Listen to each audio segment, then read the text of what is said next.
Fala pessoal, tudo bem com vocês? Tudo certo? Mais um Drops Entre Vozes começando aqui no canal. Hoje, excepcionalmente, desfalcado do nosso principal jogador, do nosso camisa 10, né? Tá com um problema particular, acabou não podendo estar conosco na gravação, mas voltará ao canal em breve, né? E fará muita falta hoje, com certeza. Mas ao meu lado, né? A gente vai tentar dar o máximo, né? Eu, Lucas Colar, muito prazer, e também o Alexandre Ernest aqui conosco, para repercutir, senhores, a questão da volta aos treinamentos, né? Mesmo com bandeira vermelha, né? O Inter está em um processo de treinar igual, né? O Inter, o Grêmio, o próprio São José também são clubes de Porto Alegre, né? Que, a princípio, a partir da fala do prefeito Nelson Marquesan Júnior, podem treinar, mesmo assim com a bandeira vermelha, e uma certa questão que está causando um incômodo aí nos bastidores, tá? Mas comigo, Alexandre Ernest, tudo bem? Fala, meu guri, tudo bem? Tudo tranquilo? Hoje vamos jogar pelo Leandro, né? Ele sempre joga por nós, né? É verdade. Levando só no toque me voe, né? Vamos fazer hoje nós jogar pelo Leandro.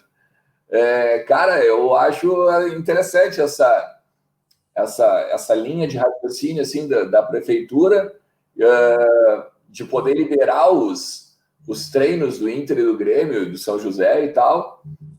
Eu não entendo o porquê, os comércios, né, e alguns outros lugares específicos podem trabalhar e um clube de futebol não poderia, né?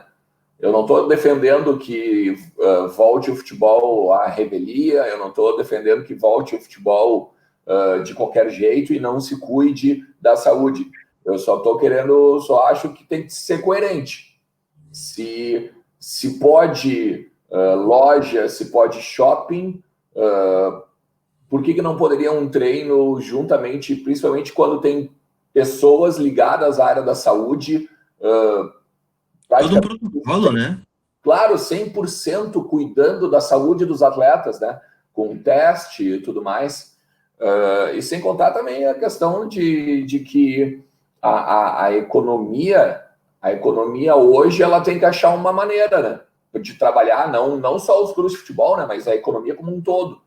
Porque o que todo mundo já esperava, de que seria 2 meses a gente segura, 3 meses a gente segura, já está indo para o 4º mês, né? Quarto mês. E vamos a 120, vamos a 180 talvez. Exatamente, os reflexos eles vão ser absurdos em todos os setores, né? E no setor que a gente principalmente fala, já se percebe inúmeros reflexos, né? Questão de déficit dos clubes, questão de jogadores tendo salários reduzidos, protelando o direito de imagem. Emissões que tivemos, né? Funcionários sendo demitidos, né, Lucas? Então, veja bem, eu volto a dizer para quem está nos ouvindo, sabe? Ninguém aqui está sendo irresponsável de pedir o futebol de volta. Né? Tanto que a gente falou aqui no Entre Vozes na semana passada, né? Enquanto estava rolando o jogo no Maracanã, Flamengo e Bangu, tinha gente morrendo no hospital de campanha do lado do Maracanã. Né? Então, assim, ninguém está sendo irresponsável. A gente acha que tem que ter uma coerência das coisas e dos protocolos e tudo mais, né? Não, com certeza, e até porque até nem se compara nesse aspecto, né? A gente viu a Federação do Rio de Janeiro, por exemplo, né, ter o jogo do Flamengo e aí adiar, né? A gente viu o prefeito do Rio de Janeiro suspendendo competições, mas só para Fluminense e Botafogo, né? O Vasco podia jogar no domingo. Então, o Rio de Janeiro é uma zona, né? Vamos falar sério. O Rio de Janeiro é uma zona, né? E aqui é mais complexo, né? Porque a gente viu aí recentemente, na última semana, a visita do secretário de esportes, né, ao CT Parque Gigante, ao CT Luiz Carvalho do Grêmio também. Viu protocolos, há uma questão da federação de todo um plano, né, para a volta do Campeonato Gaúcho e pelo que a gente acompanha e tem de notícias, ele está bem difícil de acontecer, mesmo com grande otimismo, né? Então, assim, são muitas coisas que envolvem isso, né? A questão dos treinos, os jogadores já tiveram férias, né, forçadas, né, para treinar em casa, justamente para ter mais tempo para pensar no que fazer. Então, envolve uma série de fatores, né? Acho que o futebol, querendo ou não, ele segue meio alheio à realidade, né? Porque, e mais ou menos, né? Se a gente for pensar assim, né? Porque Porto Alegre voltou para a bandeira vermelha no sábado, né? No domingo, ontem, na orla do Guaíba, por exemplo, segue tudo igual, né? E nos parques segue tudo igual. Então, não é só uma questão de cobrar a responsabilidade do poder público, que, evidente, né, tem a grande, maior parcela da responsabilidade, mas se a população não ajudar, se a população não fizer o seu papel, não vai adiantar muita coisa, né? O futebol vai seguir mais distante de voltar, as bandeiras vão continuar trocando de cor para mais grave possível, mais coisas vão fechar, maior debate vai acontecer sobre isso, e uma série de fatores, né, que entram aí nessa questão da volta do futebol. Acho que o Inter está cumprindo um papel importante, né? Eu vejo muitas críticas à volta aos treinos do Inter. Eu acho que a gente pode criticar, mas eu acho que o protocolo está muito bom, né? E está sendo elogiado por todos, justamente pelo pessoal da saúde de Porto Alegre, do estado do Rio Grande do Sul. O Inter não teve nenhum jogador testando positivo, nenhum funcionário testando positivo desde a volta aos treinamentos, diferente do Corinthians, diferente do Vasco, diferente do Flamengo, né? Que mesmo testando positivo já teve o próprio jogo do Flamengo. Então, acho que assim, né? Enquanto seguir dessa forma, né? Com todo cuidado, né, com os próprios jogadores fazendo o seu papel também, de ficar em casa, se reservando, porque, óbvio, né, eles estão treinando em pequenos grupos de 6, né, mas igual há um contato, né, mesmo que tenha o álcool gel, não tenha vestiário, seja tudo a céu aberto, tenha um distanciamento, não esteja liberado treinos coletivos, treinos táticos, né, todo mundo tem que fazer o seu papel, e eu acho que o Inter e o próprio Grêmio, né, que teve o Diego Souza só diagnosticado com o Covid, mas mesmo assim não foi aqui, né? Foi no Rio de Janeiro que ele acabou pegando. Então, é um bom sinal, né? É um bom sinal de que as coisas estão indo bem por aqui, especialmente futebol à parte, né? Não se tratando de Porto Alegre e Rio Grande do Sul como um todo. Não, e se tu for olhar, o próprio Inter tem um exemplo interessante nessa questão assim de protocolo, né? Se tu, por exemplo, lembra que o Marcelo Medeiros, né, o presidente Marcelo Medeiros, ele foi acometido com a doença, né? Então, tiveram vários outros dirigentes, próprio semana passada, agora, quando a gente esteve aqui com o Convergência Colorado, o próprio João Patrício falou, né? Que ele também teve sintomas, teve febre, isso e aquilo. A gente sabe que outros dirigentes também tiveram sintomas parecidos e desde que voltaram os treinos, não tem notícia de dentro do Inter que tenha pessoas com sintomas ou sofrendo. Isso mostra que os protocolos estão bem feitos, isso mostra que os protocolos de saúde, os cuidados de saúde estão bem feitos. O que eu acho é que as coisas elas não podem ser demagogas, é por isso que eu estou falando. Por que se abre uma loja? Por que se pode aglomeração em shopping? Por que não cuidam da orla? Por que não cuidam de gente que está fazendo coisa que não deve? Sabe? Eu acho complicado. Até é difícil concordar com o Cacalo, né? Mas hoje ele fez uma coluna no Diário Gaúcho, por exemplo, dizendo que o Gauchão poderia ser disputado na orla do Guaíba, né? Que lá pode aglomeração e tal, né? E não deixa de ter razão, né? Porque para ver como o futebol é um mundo à parte, né? E todo o cuidado que a federação está tendo. Mas mesmo assim, Ernest, entrando, né, até nessa questão das pessoas e da população fazer a sua parte, tem uma questãozinha importante que está gerando um certo desconforto, não só, né, no Inter, mas também, especialmente no Grêmio, né? Que nem é nossa pauta aqui, né? Mas nesse aspecto de volta do Campeonato Gaúcho, volta do futebol, não tem como o Inter não estar ligado ao Grêmio, né? Até porque a gente está vendo o próprio presidente Marcelo Medeiros, o presidente Romildo Bolzan, que são amigos, inclusive, né? Atuando em conjunto com a Prefeitura de Porto Alegre, atuando em conjunto com o governo Eduardo Leite, também no Rio Grande do Sul, mas, ao mesmo tempo, né, no Rio de Janeiro, né, um certo treinador de futebol, né, foi flagrado pela terceira vez, né, na praia, descumprindo a quarentena, né, já que ele não está em Porto Alegre, porque diz que é do grupo de risco, né, e de fato ele passou por algumas cirurgias cardíacas aí nos últimos meses, mas de qualquer forma, né, Ernest, isso aí gerou um incômodo e até uma irritação ontem no estádio Beira-Rio, né, isso aí refletiu no Beira-Rio, não só no Grêmio, né, que óbvio, né, o Renato é técnico do Grêmio, mas também gera um conflito no Inter também, né? Que enxerga com muito maus olhos o que está acontecendo. Não, é porque o absurdo é o seguinte, a gente não está aqui para falar do Grêmio, o canal não é do Grêmio, não tem, eu não estou nem interessado no que acontece no Grêmio. Mas a questão é que, a partir do momento em que a dupla se une em prol do futebol, em prol do retorno dos treinos, em prol de protocolos que não, olha só, a gente consegue seguir, faz assim, faz assado, imagina como é que o Eduardo Leite vai chegar e vai olhar assim, tá, mas como é que você vai jogar sem treinador?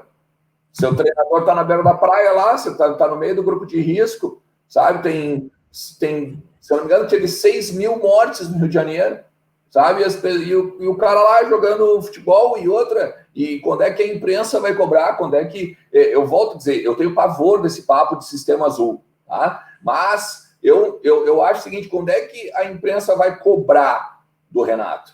Quando é que vão... Eu vi muitos torcedores do Grêmio na timeline do Twitter, principalmente, falando que é um desrespeito.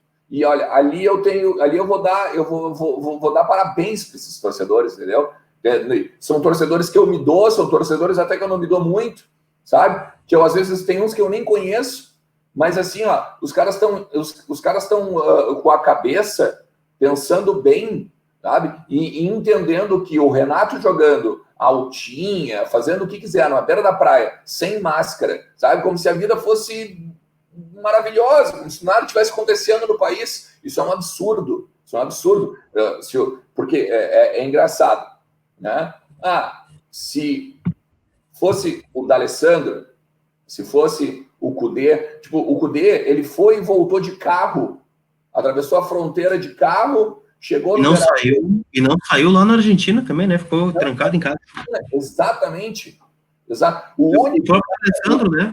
Alessandro e outros jogadores do Inter, Edenilson, Thiago Galhardo, né, que estão bem ativos nessa questão. Quantas fotos a gente vê do Alessandro com Dunga lá na Ceasa, fazendo entregas para quem precisa, colhendo alimentos. O grupo do Inter chegou a doar mais de 2 toneladas em live, né, de alimentos para as pessoas. E aqui eu não estou fazendo julgamento, grenalizando isso. Eu confesso que não sei se os jogadores do Grêmio fizeram algo parecido, né? E se fizeram, me desculpem. Mas aí a gente vê o tratamento de engajamento com a causa, né? O D'Alessandro, eu tenho certeza que ele sabe o tamanho que ele tem. Ele sabe. A gente vê aí nessa questão de doações, o lance de crack que ele faz no final do ano, diversas ações que ele faz. Ele é embaixador do Instituto do Câncer Infantil também. E o Renato? O Renato, querendo ou não, é o maior ídolo da história do Grêmio, né? Então, e aí? Por isso que a gente tocou nesse assunto. Por isso que a gente tocou nesse assunto que tem que ter uma cobrança forte. Não tem que ter uma cobrança só na direção do Grêmio para o Renato. Tem que ter uma cobrança para o Renato. Toda a comunidade do futebol gaúcho tem que cobrar o Renato. Porque as pessoas elas têm que entender o que elas significam e o que elas representam para a sua classe. Né? Tu pega... e aí tu vê a diferença dos caras. Enquanto tá um lá de gaiato, lá de fanfarrão, lá na beira da praia, entende? Tem outro cara tá dando alimento para quem precisa. Tá entrando nas vielas de Porto Alegre com as pessoas mais necessitadas e distribuindo alimento, entendeu? Chegou a participar da questão de produzir janta, né, para os mais carentes. Ele e o Barcos fizeram essa ação, né, para não dizer que não tem jogador do Grêmio. O Barcos é um cara identificado com o Grêmio e participou dessa ação. Lucas, tu citaste o Dunga. O Dunga é tetracampeão do mundo. Tá? Tipo assim, no sentido assim, do tamanho dele, ele não precisa fazer isso. Entendeu? Com certeza. Ele não precisava fazer isso. O D'Alessandro não precisava fazer isso. Entende? O Edenilson, Thiago Galhardo, tu citaste todos, tu foste muito bem na citação, sabe? Nenhum jogador precisava fazer isso. Agora, a partir do momento que são pessoas públicas, vão lá e, eu estou contribuindo do meu jeito. Eu não consigo trabalhar, eu estou mal. Pô, D'Alessandro, a gente tira onda contigo, cara, de que tu fez o D'Alessandro chorar e tal, mas, cara, é comovente, cara, o D'Alessandro também chorar, entendeu? Não no sentido de... não no sentido de eu vou parar de jogar, não era do jeito que eu quero. Não é isso, cara. Pensa a cabeça dele, olhando todo dia pessoas que não têm a possibilidade de se cuidar tão bem quanto a maioria desses caras que estão na orla aí de Porto Alegre, cara. Entendeu? As pessoas que têm que sair para trabalhar, elas não podem ficar em casa, infelizmente, por causa da condição de vida. Né? Imagina quantas pessoas não estão chegando do D'Alessandro e dizendo assim, muito obrigado, essa semana eu pude sorrir porque tu tá aqui. Com certeza. A gente sabe que o futebol faz isso, cara. A gente sabe. Né? E daí o cara tá lá jogando altinha na beira da praia, entendeu? Aí, e até a hipocrisia, né, Ardech? Acho que é o principal ponto, né? Porque, beleza, né? O D'Alessandro também se manifestou quanto à volta do futebol ou não. A gente viu o próprio Musto também, antes do jogo contra o São José, que foi o último da parada, vários jogadores ficaram fora daquele jogo, né? Porque não queriam jogar, né, a gente sabe disso, ou que não estavam, não vou dizer satisfeitos, né? Mas confortáveis para estar em campo naquele dia. Mas o Renato, no último jogo antes da parada, estava de máscara na beira do gramado, né? Falando em greve no microfone, foi dizendo que... Né, Lucas? E foi o pioneiro a pedir para o futebol parar. E estava correto em fazer isso, né? Exato. E eu concordo plenamente com ele naquele momento. Tinha que parar mesmo, porque tinha que parar para poder organizar as ideias, sabe? Fazer protocolos, inventar e reinventar o futebol, né, para lidar com essa questão da pandemia, sabe? E aí agora o cara tá ali na beira da praia, sabe? E tá, tudo bem, eu entendo que a revista a Contigo, a Quem e tal, são de outro viés, mas com sunga branca, Renato bate um bolão na praia. Contigo me diz, que bate bolão, parceiro? Que bate-bolão, tem nego morrendo. As pessoas estão morrendo. E bate-bolão na beira da praia, acorda para o mundo, né, cara? Acorda para a vida, sabe? Eu acho lastimável, cara. Lastimável mesmo. E principalmente porque eu estou vivendo um contexto aqui no Canadá, cara, que é bem diferente em termos de pessoas, em termos de cuidados que as pessoas têm aqui. Não é só governo, não é só pessoas públicas, não são só mercados e outras questões. São as pessoas, os indivíduos normais, entre aspas. Tá? Se cada um fizesse a sua parte, tá? Do Renato até o Ernest, lá embaixo, o Ernest, lá no cantinho, lá, estava todo mundo beleza e talvez a pandemia tivesse até mais controlada dentro do Rio Grande do Sul, do Brasil e talvez até do mundo. Eu acho que tu foi muito bem nesse aspecto e acho que esse é o ponto que a gente quis abordar no vídeo, né, que é justamente o Renato, especialmente, né, entender o tamanho que tem. E para que isso aconteça, né, para que todo mundo faça a sua parte. O futebol, ele faz falta, talvez é aquela frase, né, ele é a coisa mais importante das menos importantes, né, mas de qualquer forma, gera emprego, tem muita gente que depende do futebol, e ele voltando seria muito bom, né, mas como é que ele vai voltar se as pessoas no domingo à tarde estão na orla sem máscara, tomando chimarrão, né, tomando bebida, passando uma para outra. Enfim, é complicado, a gente tem que fazer essa parte e talvez os ídolos tivessem que dar, né, o seu exemplo, assim como a gente está vendo os nossos, né, assim como jogadores e ex-jogadores do Grêmio também estão fazendo. A gente gostaria de uma postura melhor e mais condizente com o tamanho que tem o Renato. E aqui a gente está reconhecendo o tamanho que ele tem, senão a gente não falaria um vídeo do tamanho que ele tem para a torcida do Grêmio, para o estado do Rio Grande do Sul. É uma pena, né? E a gente tem que cobrar, pelo menos a gente está fazendo a nossa parte, né? Vamos ver se outros veículos, outras pessoas da comunidade do futebol do Rio Grande do Sul vão conseguir, né, fazer a mesma cobrança para que isso não se repita, pelo menos, né? Já que já é a terceira vez. Mas é isso, acho que a gente fica por aqui, né? Dizendo que conta com a audiência de vocês, deixa o teu comentário, deixa o teu like no vídeo, te inscreve no canal, já que o Bess não tá aqui, eu tenho que fazer esse papel, né? E outra coisa, nesta segunda-feira, entrevista especialíssima com o Lisca, né? Falou tudo. Eu costumo dizer assim, ó, as entrevistas com o Lisca, elas são boas, porque é um dos poucos caras que não pipoca em nenhuma pergunta. Não quero responder, essa não sei, veja bem. Não tem veja bem. Ele fala o que aconteceu, o que ele acha, e é isso aí. E na terça-feira teremos um campeão do mundo aqui conosco, né, meu caro Alexandre Ernst? Exatamente. Ceará. Assim, galera, a gente está até achando mais espaço aqui na live, cara, porque vai estar, provavelmente vai estar eu, o Bes, o Colar, o Ceará, e a gente vai ver se o Ronaldinho, né, consegue sair do bolso do Ceará para responder alguma pergunta aqui, né? Daqui a pouco. Lembra do Wellington Silva, né? O Wellington Monteiro, perdão. O Wellington Monteiro trouxe o Deco, né? O Wellington Monteiro chegou e falou: ó, tá aqui ainda o Deco. Mas cara, semana promete aí no canal. Fica conosco aí, ó. Não esquece, ó. Aqui, ó. Dá joinha aí. Já tá com essa aí. Dá joinha, compartilha, tá? Deixa teu like aí para chegar no maior número de colorados. Valeu, parceiro. Um forte abraço aí. Valeu. Tchau.